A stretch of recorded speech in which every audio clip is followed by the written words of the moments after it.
Salut mes amis, c'est Pavel, c'est Miner Cash et aujourd'hui nous parlons des actions françaises. Nous allons parler du CAC 40, des actions qui ont fait le plus de buzz ce dernier temps. C'est la saison des résultats, donc vous le savez parfaitement. Il y a des actions qui ont monté, il y a des actions qui ont chuté. On va voir tout ça ensemble. Je vais également vous présenter mon portefeuille POA, qu'est-ce que j'ai acheté récemment, qu'est-ce que je veux vendre maintenant. Donc ça va être très intéressant mes amis. Mais avant de commencer cette vidéo, n'oubliez pas s'il vous plaît de mettre un like. Pour moi, c'est hyper important pour développer cette chaîne gratuite. Évidemment, je suis présent maintenant partout presque sur Telegram, notamment toute la semaine. Si vous voulez garder le contact avec moi, mais c'est surtout le like et le partage éventuellement si vous avez des amis qui s'intéressent à la bourse, qui veulent ouvrir un compte POA, qui veulent apprendre comment gérer ce fameux portefeuille boursier. Donc mes amis, pour ne pas faire perdre votre temps, nous allons commencer tout de suite. On a un riche programme aujourd'hui parce qu'il y a beaucoup de mouvements dans mon portefeuille, mais globalement, pour résumer, notre portefeuille qui existe déjà maintenant depuis 1 an et demi, il se porte très bien, les principales positions performent très bien et nous allons voir quelles sont les modifications que je compte d'apporter prochainement dans mon portefeuille boursier. Allez, c'est parti. Voici les lignes de mon portefeuille POA. Très rapidement, je vous rappelle le principe que je le présente toujours en ordre de poids de chacune des valeurs dans mon portefeuille. C'est un des principes de base de la gestion de risque. Donc, quand vous commencez en bourse, vous devez toujours garder en tête qu'il faut être diversifié. Et quand vous diversifiez, il faut respecter le poids. Après, comment chacun joue avec le balance de poids de chacune des valeurs dans son portefeuille, c'est là, ça devient un peu l'art d'investissement, l'art de gestion de portefeuille. Et c'est ça qui distingue les amateurs et les professionnels de gestion de portefeuille. Donc là, je vous présente ma gestion à moi. Je vous rappelle que je ne suis pas un professionnel, je n'ai pas le droit de donner des conseils d'investissement, mais j'ai quand même une quinzaine d'années déjà d'expérience en bourse et j'espère que ce que vous présente vous intéresse et c'est correspond à vos attentes. En tout cas, c'est un exemple. Bonne ou mauvaise, c'est à vous de décider, mais en tout cas, les performances que vous voyez sur votre écran ne sont pas si ridicules. Donc, une des premières valeurs que vous voyez dans cette liste, la première valeur c'est cash parce que je suis surtout exposé sur le cash dans cette situation d'incertitude. Si vous suivez mes vidéos, si vous me voyez pour la première fois, d'abord bienvenue, mais je vous rappelle quand même que tous les dimanches, je publie une vidéo qui s'appelle Café de dimanche, où je fais le tour de la planète financière, de la macro principalement, et si vous me suivez régulièrement, vous savez que je suis un ourson, en bearish un petit peu sur le marché. Depuis à peu près 3 semaines, j'ai commencé à prendre mes distances de la bourse. N'hésitez pas à prendre les profits sur des valeurs et dans cet esprit, je présente mon portefeuille POA actuellement. C'est toujours très important de comprendre parce que je vous transmets une information et je vous transmets le biais aussi dans lequel je me trouve.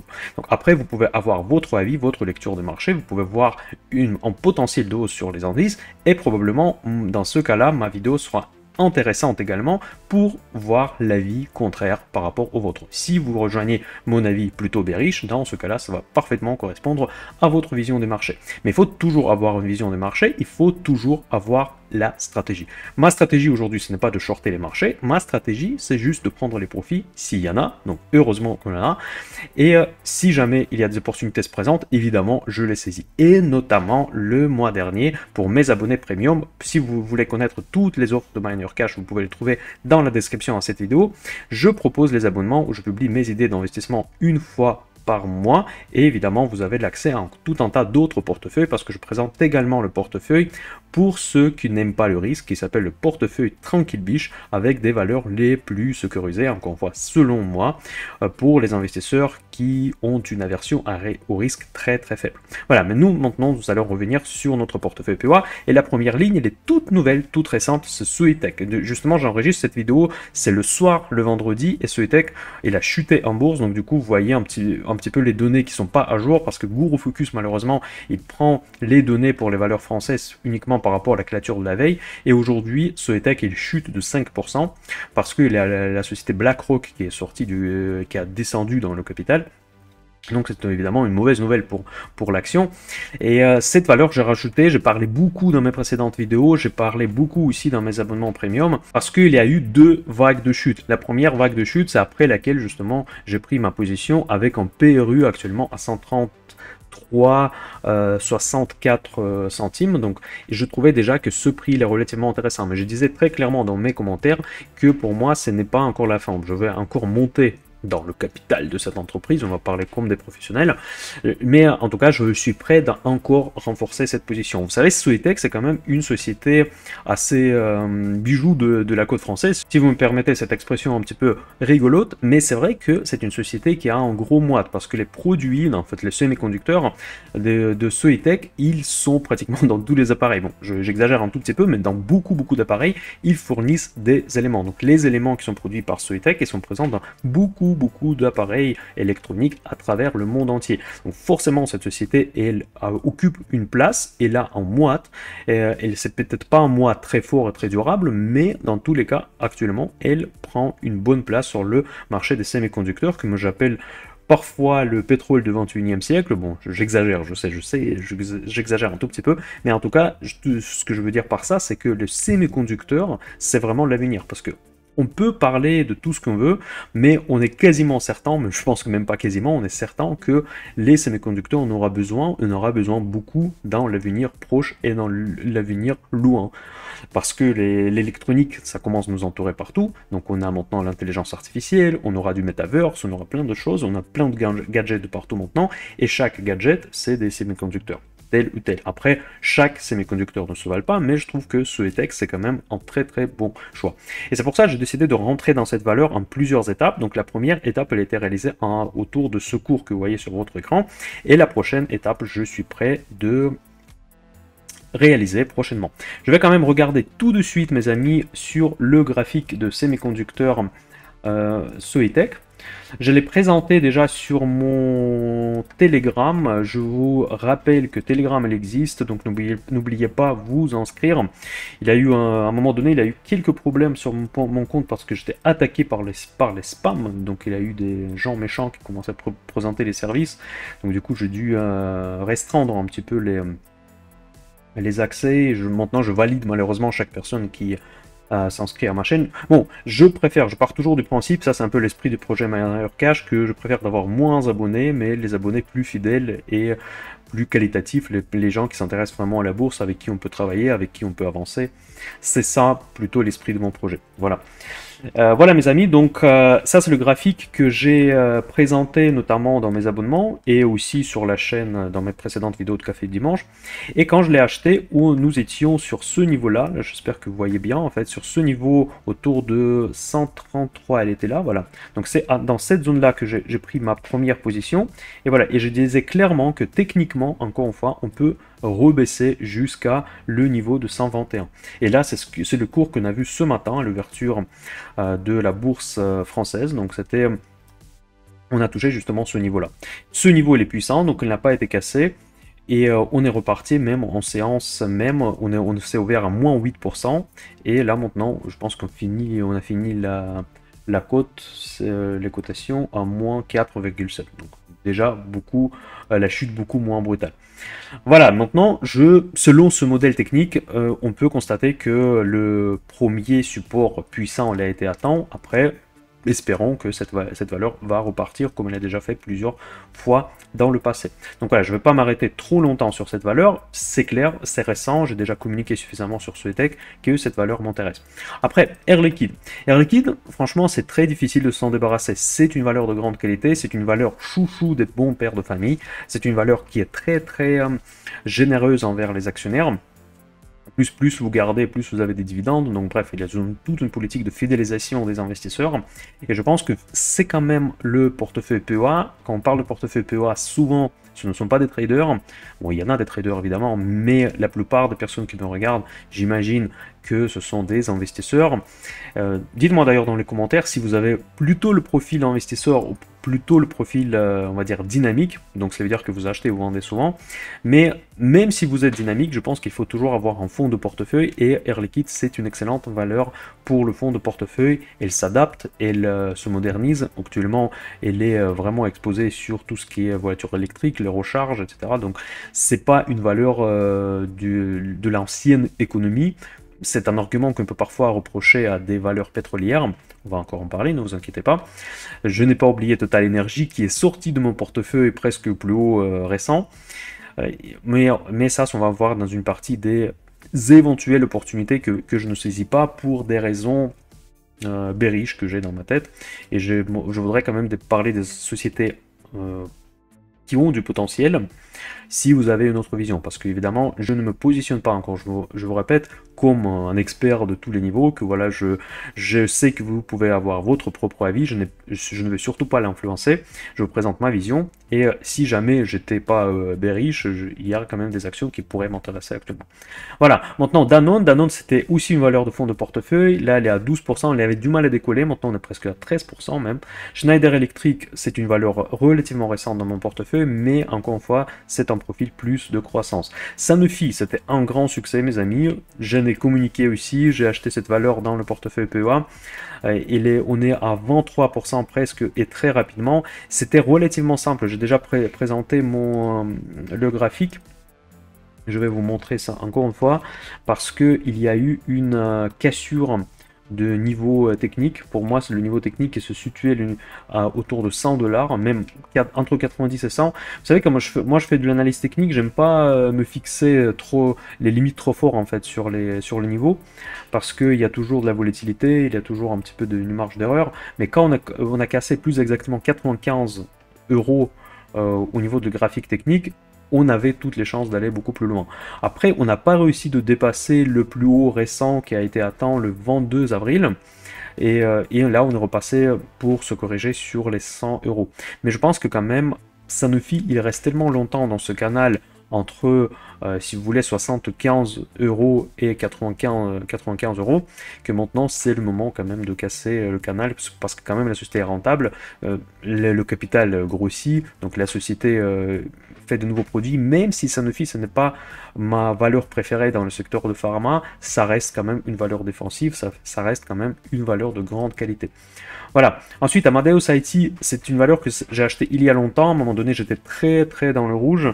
Et c'était une valeur, après le Covid, c'était un spécialiste espagnol d'ailleurs, des réservations en ligne. Et en plus, ils ont en moite, paradoxalement. On n'entend pas souvent parler de cette valeur, mais il a un énorme moite dans tout ce qui est réservation. Par exemple, quand vous réservez une place dans l'avion ou dans les trains, en fait, souvent elle passe par les systèmes qui sont développés par Amadeus. Voilà, et je la garde toujours pour le moment, je la garde. Sartorius Stedim, c'est la société que je mis dans le portefeuille également le mois dernier, après la chute post-trimestrielle.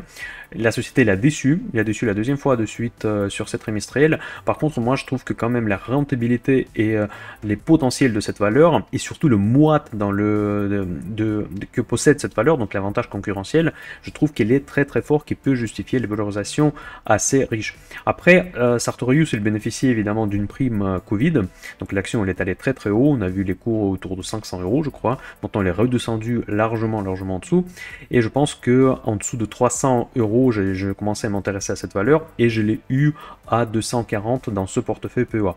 Pour ceux qui font partie de mon club Option Invest, je vous rappelle, pour ceux qui me voient encore une fois pour la première fois, que ma première spécialisation c'est les options, je trade les options et j'investis avec des options, et pour ça je crée un club qui s'appelle Option Invest pour justement familiariser les gens avec ces instruments qui peuvent paraître complexes, mais en fait ils ne le sont pas une fois qu'on a compris les grands principes, et surtout ils sont utiles pour des investisseurs classiques. Donc il ne faut pas être un trader de monstre pour maîtriser les options, et vous allez voir que les stratégies, il y a des stratégies basiques, très simples, très transparentes, qui sont très utiles pour la gestion de portefeuille classique et même sécurisé. En fait, les options, c'est plus sécurisé qu'investir dans les actions en direct, paradoxalement.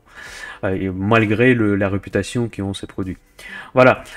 Donc Sartorius, j'ai pris une position également spéculative avec des options call. En fait, finalement, je fais une stratégie où j'ai acheté un call et j'ai vendu un petit peu plus haut parce que je parie sur un canal bien concret sur cette action.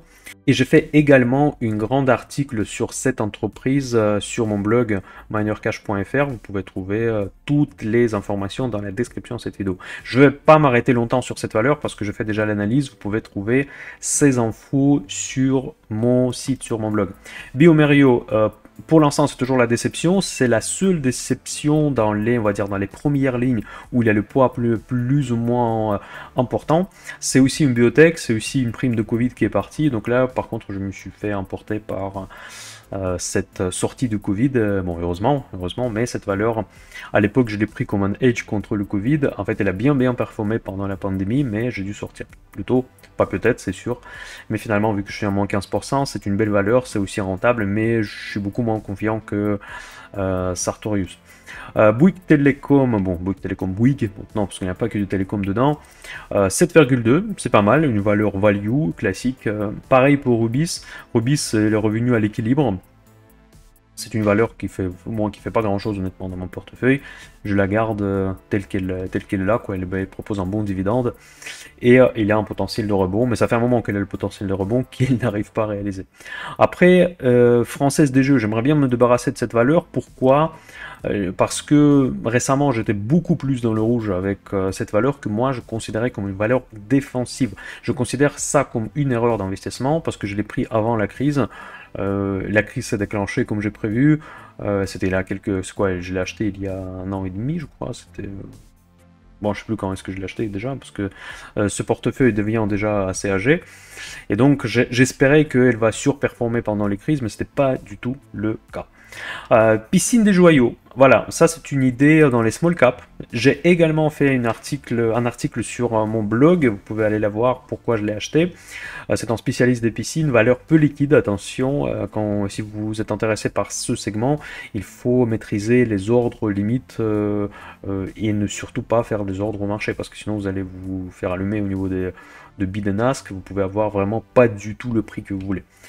C'est pas comme acheter Total en fait, il faut avoir certaines compétences de passage d'ordre en bourse pour acheter ce type d'action, je vous préviens, et c'est intégralement votre responsabilité, et je serais ravi de vous aider sur Telegram si vous avez des questions sur comment acheter ce type de valeur.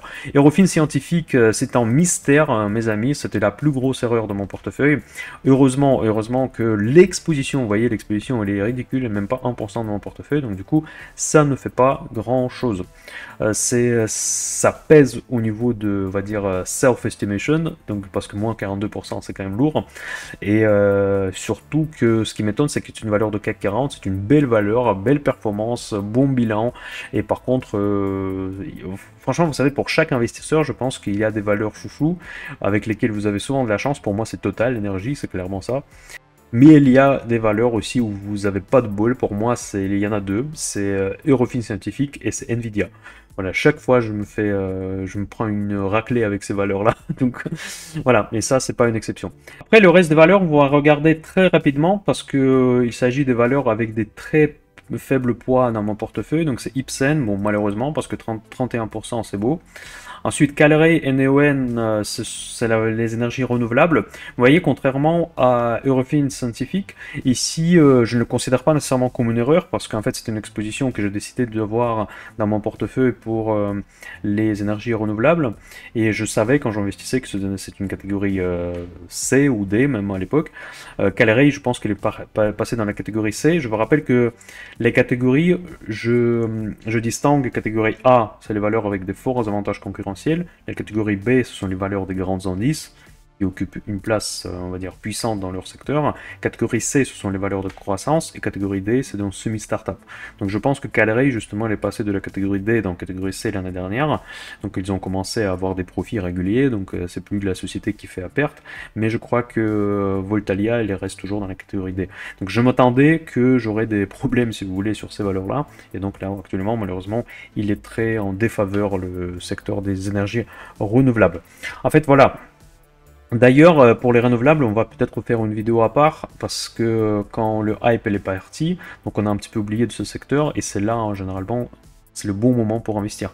Parce que malheureusement, quand on commence à avoir un secteur qui est à la mode, il est déjà trop cher. Habituellement, c'est comme ça que ça se passe. Voilà. Donc ensuite, Crédit Agricole 5,2%, c'est ma banque préférée en tout cas. C'est pas parce que j'ai un compte chez eux, je n'ai pas de compte chez eux, mais du point de vue de gestion de risque, je trouve que c'est une banque qui est pas mal. Boiron, c'est ma première valeur de mon portefeuille PEA, donc voilà, c'est la plus vieille, 4,2. C'est pas glorieux, mais en tout cas on était dans le rouge vivement à un moment donné. Euronext, en fait, c'est une valeur que je ne renforce pas, tout simplement parce qu'il est très endetté. Et vu qu'elle est endettée, actuellement c'est un peu difficile de se projeter avec des valeurs comme ça. En tout cas pour moi, voilà. Je sais pas, dites-moi dans les commentaires ce que vous en pensez de la valeur Euronext. Ensuite, ST Micro. ST Micro, par contre, j'ai pas dans mon portefeuille, je suis très triste. Il faudrait la rajouter à un moment donné, mais c'est une valeur de CAC 40. En fait, elle est assez sensible au mouvement de CAC 40 et j'espère de l'avoir avec une correction. J'en ai parlé pas mal aussi dans mes abonnements premium, mais aussi dans la partie gratuite. Je crois que c'était il y a 15 jours ou il y a 3 semaines, j'en ai parlé de ST Micro et, ensemble avec le Soitec. Parce que ST Micro, selon les ratios, il a un cours plus intéressante que Soitec en fait. Et en plus, c'est une valeur, c'est une grande valeur française. Donc, bon, en fait, elle n'est pas vraiment française. Je suis suisse-italienne française. Donc, après, elle est basée à Genève. Je passe d'ailleurs souvent à côté de leur siège social. Et voilà, donc Soitec, c'est une très belle valeur. Mais en tout cas, si vous ne l'avez pas dans votre portefeuille encore, moi, j'ai pris les profits de 47% presque, c'est une valeur qu'il faut vraiment toujours garder à côté dans votre top de votre liste.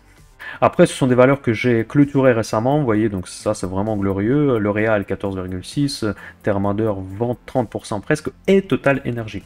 Total Energy, je clôturais la dernière position, elle a fait 46% et demi, donc j'avais un très bon PRU, donc je l'ai gardé assez longtemps. Et maintenant, on va parler justement des valeurs qui pourraient être les candidates pour les ajouter dans votre portefeuille. Voilà, la première valeur que je viens de mentionner, c'est ST Micro. ST Micro, je trouve vraiment, c'est une valeur qui se trouve à la fois dans la configuration technique assez intéressante, mais aussi dans la situation fondamentale aussi très très attractive. Je ne veux pas regarder les fondamentaux tout de suite parce que c'est très récent qu'on avait vu ST Micro. Je vous invite de re-regarder la vidéo où d'ailleurs c'est marqué en fait le logo de ST Micro Electronics. Ça fait partie des vidéos récentes, donc si vous ne l'avez pas vu, je vous invite juste de la revoir. C'est un peu pareil pour le Soitec. Donc mes analyses que je fais à l'époque sont toujours valables, et donc c'est pendant justement ces analyses, je fais cette projection des cours. Je pense qu'il devait avoir un rebond, donc ce rebond pour moi elle est en cours, on peut encore aller chercher 41, 42 euros si le CAC ne chute pas, ce qui selon moi encore une fois ça peut arriver, mais ensuite on devrait retomber vers les 37,8 et c'est à ce moment là moi je vais acheter. Vous allez me dire que je pourrais acheter tout de suite, mais vu que j'attends quand même une correction, une certaine correction sur le CAC 40, on ne sait jamais sous quel prétexte, dans quelles circonstances elle va se dérouler. Si ce sera encore les faillites bancaires, dans ce cas-là, je vais peut-être attendre encore un petit peu plus. Donc en tout cas, je suis toujours dans l'esprit actuellement, si je doute, je ne fais rien. S'il a des profits à prendre, je les prends. Et il y a juste quelques rares valeurs que je garde éternellement. C'est de la catégorie A, justement. Et même encore, pas toutes les valeurs de la catégorie A. Et dans tous les cas, ST Micro, pour l'instant, je n'agis pas, en fait. Dites-moi dans les commentaires ce que vous en pensez. Si vous pensez que c'est peut-être déjà le moment de la ramasser ou c'est un peu tôt. Quel est d'ailleurs votre avis sur le CAC 40 pour les semaines à venir?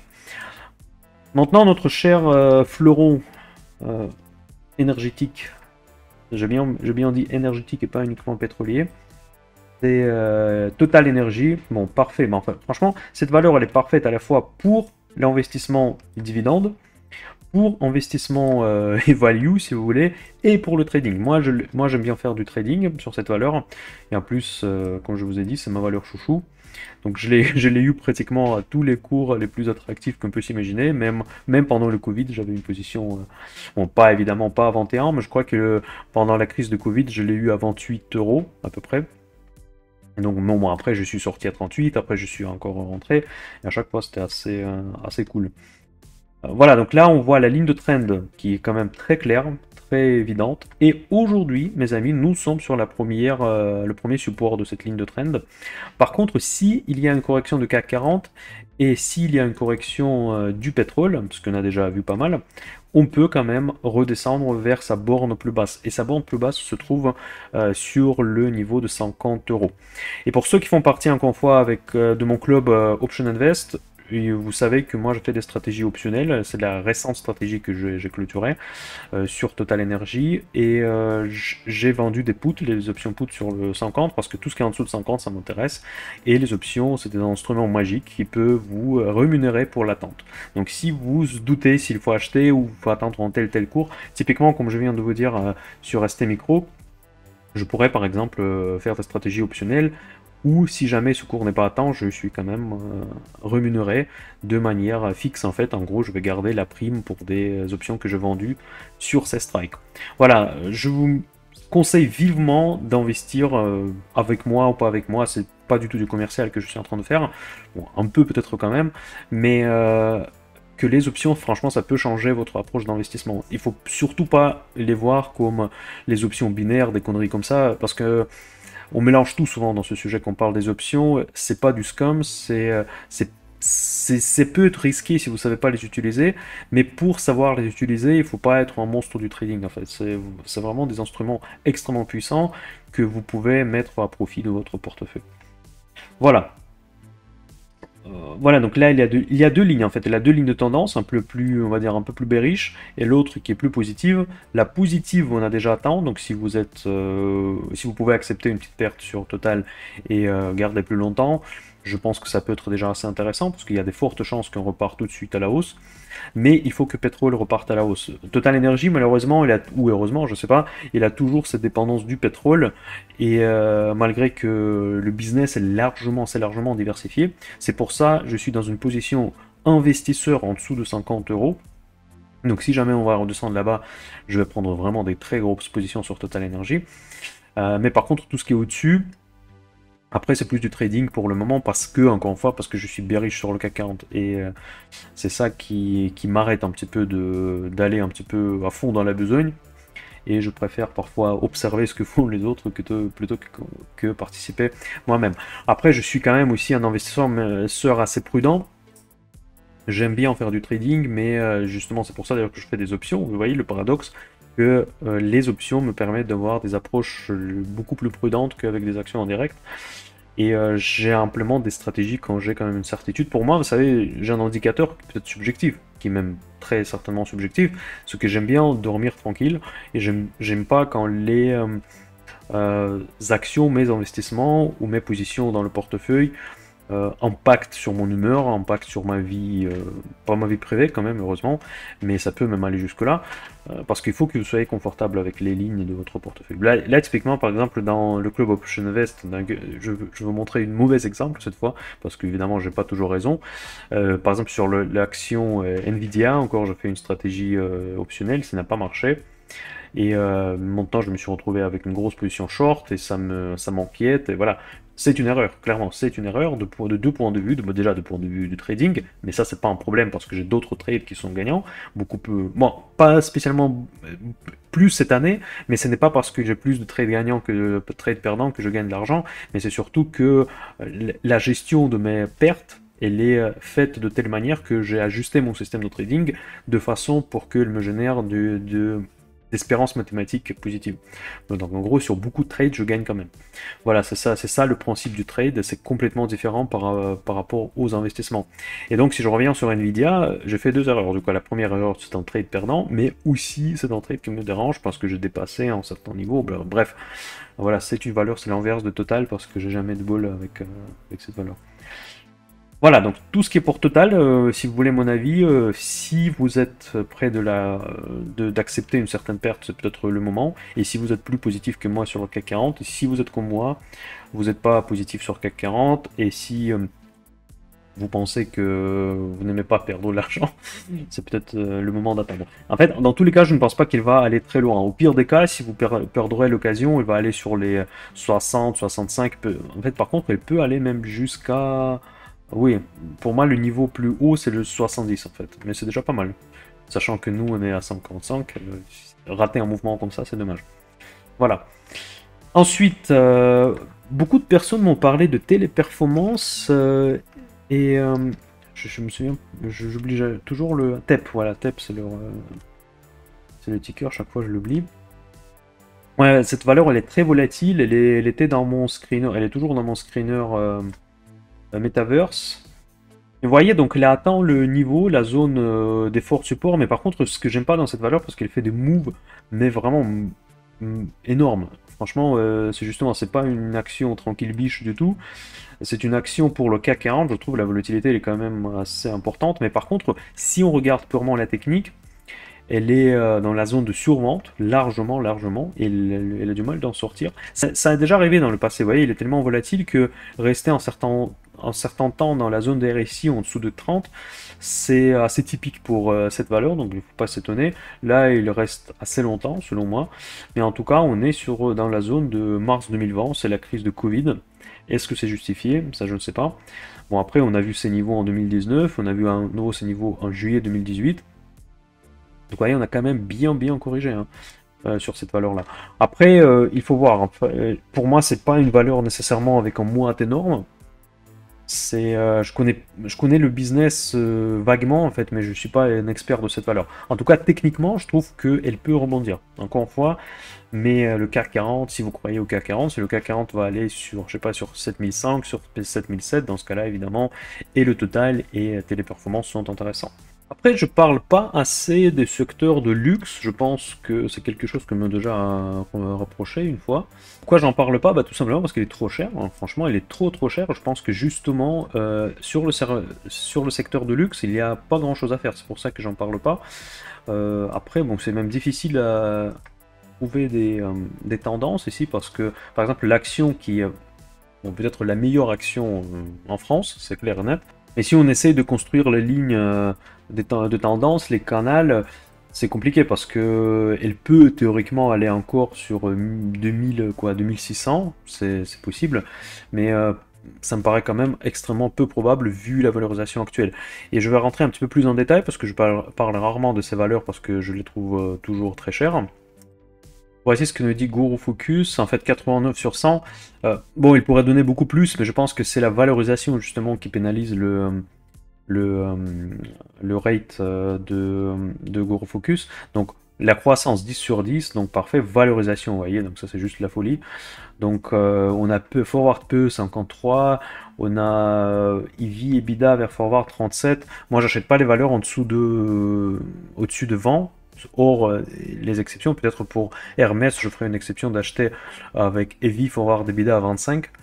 Là, ça me paraît, ça pourrait être intéressant, mais là, à 37, je n'achèterai jamais. Donc, en fait, il faut une forte correction que cette valeur commence à m'intéresser. Donc, évidemment, elle est parfaite sur tout, sauf la valorisation. Vous voyez, tout ce qui concerne la valorisation, c'est dans le rouge. Tout ce qui concerne Financial Strength, c'est la santé financière 10 sur 10, la croissance 10 sur 10. Mais attention, il y a aussi un argument contre le secteur de luxe, c'est la croissance en Chine, parce que là, on disait qu'il a décollé, donc la réouverture, blablabla. Mais les statistiques qui ont justement tombé cette semaine, je pense que je vais peut-être en parler demain dans le café de dimanche, que finalement la Chine elle a déçu parce que la croissance s'est vite essoufflée. Et si elle s'est essoufflée, si on retombe dans la récession, si encore il y a une guerre commerciale entre la Chine et les États-Unis, n'oubliez pas que la Russie, l'Ukraine, c'est de gros consommateurs de luxe. Là, ils sont complètement hors marché.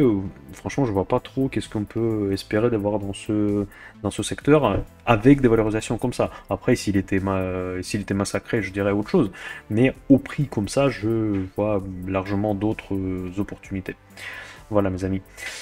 Concernant maintenant le portefeuille, ce que je compte vendre, pour l'instant, vous savez, je pense que je ne suis pas prêt de me débarrasser d'aucune valeur sauf Française des Jeux. Éventuellement, je réfléchis à Rubis. Éventuellement. Mais dans tous les cas, je ne suis pas non plus dans l'esprit de vendre quelque chose parce que les valeurs qui performent bien, je pense que ce sont les valeurs qui vont bien traverser la crise. Bon, la crise, c'est un grand mot, mais en tout cas la correction, je peux facilement survivre la correction avec les valeurs qui ont le plus de poids dans mon portefeuille. Sartorius, je doute quand même un petit peu parce que j'espérais d'un rebond assez rapide parce qu'on s'est atterri sur les supports autour de 240 euros. Je pensais qu'on va repartir assez vite à la hausse, mais finalement ça ne s'est pas passé comme ça. Il n'est pas impossible que je la garde pas longtemps. Si jamais elle rebondit sur 260, 270, il se peut que je vais quand même clôturer la position, prendre les profits assez rapidement, donc du coup, ce sera une position potentiellement assez spéculative. À part ça, j'ai pas grand chose à dire. Je réduis à chaque occasion l'exposition de mon portefeuille et je le communique dans mes abonnements premium. Je fais toujours des articles quand je vends une action et pourquoi. Je communique parfois aussi sur la chaîne Telegram qui est évidemment gratuite. Mais bon, voilà. Donc, pour ceux qui s'intéressent de savoir plus sur ma stratégie, sur mes portefeuilles, notamment sur le portefeuille Tranquille Biche également, donc je vous invite à me rejoindre et toutes les informations sont dans la description à cette vidéo. Voilà, mes amis, je pense que ça sera tout pour aujourd'hui. N'oubliez pas encore une fois, s'il vous plaît, de mettre un like pour cette vidéo. J'espère que ça a été intéressant. J'espère que ça vous a donné quelques idées. Faites quand même beaucoup attention parce que il y a 3 piliers dans l'investissement. Je le répète toujours et je ne veux pas cesser de le répéter. C'est que il y a l'analyse macro qu'on fait dans les cafés de dimanche demain. Peut-être je vais consacrer le café de dimanche de demain pour la réponse aux questions. D'ailleurs, si vous avez des questions que vous voudrez que j'inclue dans cette vidéo, posez-les dans les commentaires. Je serai ravi de les répondre dans mon café de dimanche. Parce que cette semaine, il n'y a pas grand-chose qui s'est passé. Mes analyses la semaine dernière, en fait, qui sont toujours pertinentes. J'ai pas grand-chose de nouveau à dire par rapport à la macro. Et je vais peut-être du coup le présenter dans un autre format. Voilà mes amis, c'est tout pour aujourd'hui. Le PEA, les actions françaises, j'espère que ça vous intéresse. Si c'est le cas, partagez cette vidéo avec vos amis, vos proches qui s'intéressent à la bourse. Et je vous dis à très bientôt, plus exactement à demain, pour notre traditionnel café du dimanche. Allez, mind your cash, bye bye.